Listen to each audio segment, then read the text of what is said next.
खुलुमबाय आङो सिबिरानि ब्रह्म एसबी बड' निउज चेनेलाव नोंथांमोनखौ आरोबावहाय बरायनानै लाबाय जाय बिथांमोना सानसेयारि खौरां नायनो मोजां मोनो बिथांमोना आंनि बे एसबी बड' निउज चेनेलखौ साबस्क्राइब खालामनानै लानो हागोन मानो होननानै बुङोबा बे चेनेलनि गेजेरजोंनो जोङो सानफ्रोमबो सानसेयारि खौरांखौ फोसावो राजखान्थि समाजखान्थि आरो गुबुन आयदानि सायाव जोङो बे चेनेलनि गेजेरजों थार खौरांखौ फोसावो नोंथाङा जुदि खौरां नायनो मोजां मोनोबा बे चेनेलखौ साबस्क्राइब खालामनानै लानो हागोन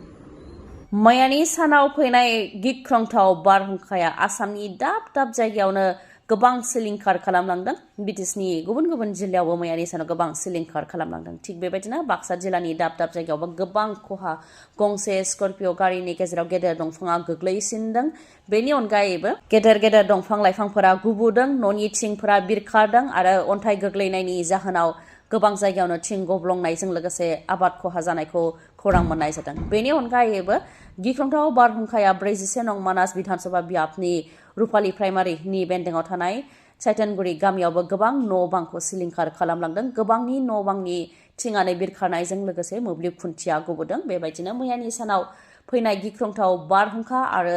सारअन्थाइ गोग्लैनाया गोबां खहा खालामलांनायखौ खौराङाव मोननाय जादों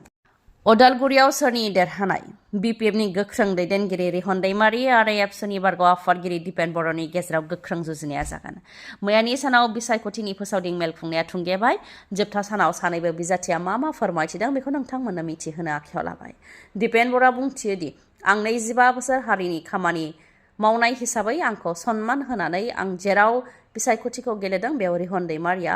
बिसायख'थि गेलेनो नाङामोन एबसुनि आफादगिरिनिफ्राय फैनाय हिसाबै आरो हारिनि खामानि मावनाय हिसाबै आंनो उदाङै एंगारनानै होनो नांगौमोन होननानै बुंथियो दिपेन बर'आ बेनि अनगायैबो बुंथिबावदि हारिनि खामानि मावनो थाखाय एकर्डखौ इमप्लिमेन्ट खालामनो थाखाय आरो गोजोननि थाखाय आंनो भट होनो नांगौ होननानै रायजो राजाखौ खावलायो जेनजेट बा लाइमोनफोरा आंखौ मदद होदों आरो अदालगुरियाव गोदान मोखां नागिरदों होननानैबो फोरमायथियो दिपेन बर' बिथाङा ओजोंहाय रिहन दैमारि बिथाङाबो गावनो मानि थाखाय रायजो राजाया भट होनो नांगौ बेनि सायाव फोरमायथियो अदालगुरियाव university medical college polytechnic nursing sports academy बायदि फसंथानफोर लाबोनो थाखाय हाग्रामा महिलारिया खोथा होदों बेनिखायनो अदालगुरियाव बेफोरखौ लाबोनो थाखाय एमएलए देरहासारनाया आंनिया गोनांथार होननानै रायजो राजाखौ भट होनो थाखाय खावलायो रिहन दैमारिया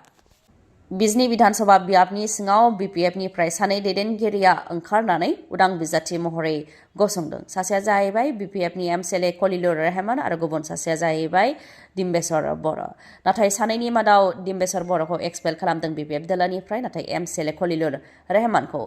एक्सपेल खालामनाय जायाखै जायनाखि खलिलुर रहमानखौ उदां बिजाथि महरै गसंनायनि उनावबो एक्सपेल खालामाखै बिपिएफ दोलोनिफ्राय बेखौ लानानै गोबांनि गोसोआव गोबां सन्देह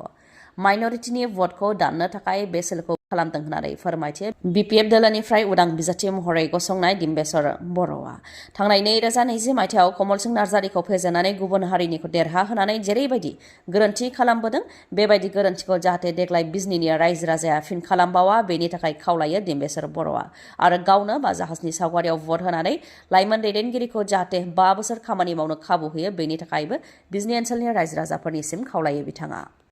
बिसायख'थिनि भट थुनायनि सिगांनो देरहानायनि फोरबो फालिदों सिडली बिधानसभा बियाबनि बिपिएफनि लाइमोन दैदेनगिरिफोरा कुंग्रिं आरो सान्तिपुराव बिसायख'थिनि बाइक रेलि लादों मैयानि सानाव जेराव 1500 मटर साइकेल सालायग्राफ्रा बेयाव बाहागो लादों होननानै फोरमायथियो आरो बे देरहानायनि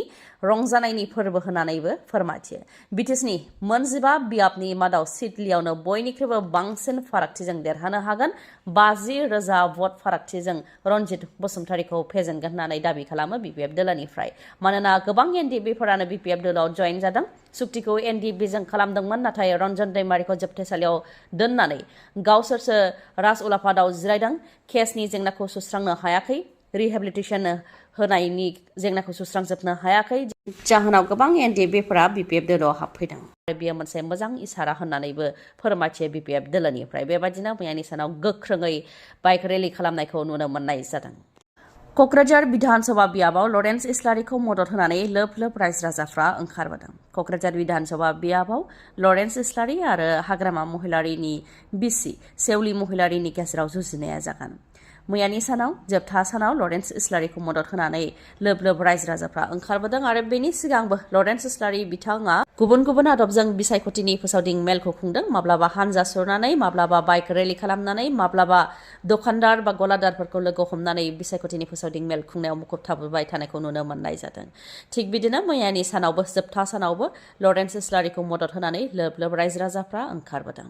बिथाङा बुंथियोदि रां रुफाजों राजखान्थि देरहानो हाया जुदि रां रुफाजों देरहानो हानायमोनब्ला इन्डास्ट्रियेलिस्टफोरा एमपि मन्त्रि प्राइम मिनिस्टार चिफ मिनिस्टार जागौमोन नाथाय रां रुफाजों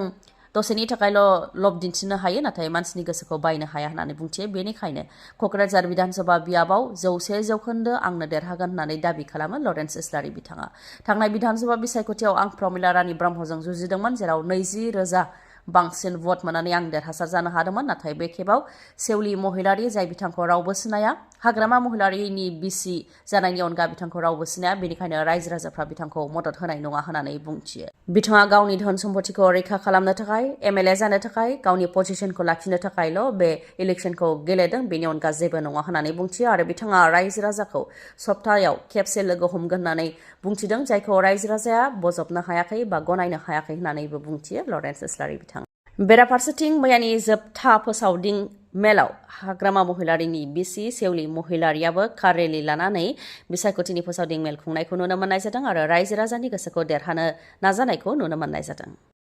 बिसायख'थिनि भट थुनाया गाबोननोसै भट थुनायनि माखासे घन्टा सिगांबो दिपेन बर'नि सायाव गोख्रोङै गाग्लोबनाय दावराव देख्रेब नार्जारिया गोख्रोङै गाग्लोबदों दिपेन बर'नि सायाव जायनाखि दिपेन बर'आ गावखौ 25 बोसोर हारिनि खामानि मावबोदों होननानै बिसायख'थिनि फोसावदिं मेल खुंनायाव बुंबोबाय थादों बेखौ लानानै दावराव देख्रेब नार्जारिया बुंथियोदि दिपेन बर'आ 25 बोसोर हारिनि खामानि मावाखै एबसुखौ राजखान्थि हान्जा बायदियैसो बाहायबोदों आरो बिथाङा राजखान्थिनि दैदेनगिरि बायदि खामानि मावबोदों हाग्रामा महिलारिया 2005 मायथाइनिफ्रायनो बिटिसि गोरोबथानि दफाफोरखौ मावफुंनो थाखाय इलेक्शन गेलेबोदों नाथाय दिपेन बर'आ हाग्रामा महिलारिखौ मदद होबोफेराखै बिटिसि गोरोबथानि बेरेखा हाबासो मावबोदों होननानै अजदखौ होयो दावराव देख्रेब नार्जारिया बेनि अनगायैबो बिटिआर गोरोबथायाव बड'लेण्ड नांला होनानै मानो सागान होबोनाय होननानैबो सोंथि खालामबावो जेराव बड'फा उपेन्द्रनाथ ब्रह्मआ गेरेमसा बर' हारि दानायनि खोथा बुङोमोन आरो गेरेमसा बर' हारि दानो थाखाय जोंनो बड'लेण्ड नांथारगोन नाथाय दिपेन बर'आ बड'फानि सान्थौनि बेरेखा